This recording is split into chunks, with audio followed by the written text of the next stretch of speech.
Golden Spike edo urre kolorezko hiltze estandar honek estratotipo bat markatzen du, hau da, arroketan erregistratua geratzen den denbora zatiketa. Gaur, Zumaiako Itzurun hondartzan urre koloreko 2 hiltze ezarri dira. Jakin behar da lurrak 4.600 milioi urte dauzkala. Eta denbora nagusi handi hori geologoak banatu egin behar dugu, kapituluetan banatzen dugu. Eta kapitulu horien arteko mugak nunbait ikusten dira arrokatan. Munduko leku askotan ikusten dira, bai?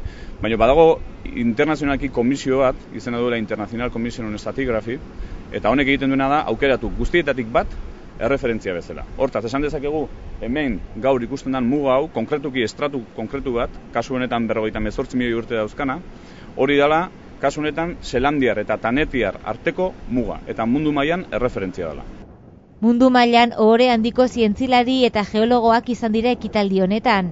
Nazioartean erreferentziazko izaera aitortzen zaio sail honi. Ikuspegi zientifikotik da garrantzitsua, gorko ekitaldia.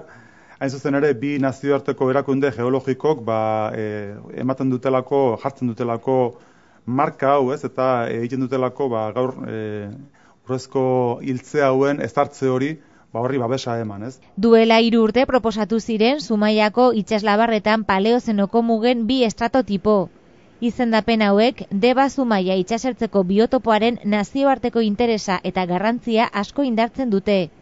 Zumaiako Flixea lurraren historiaren liburu ofizialean sartu da.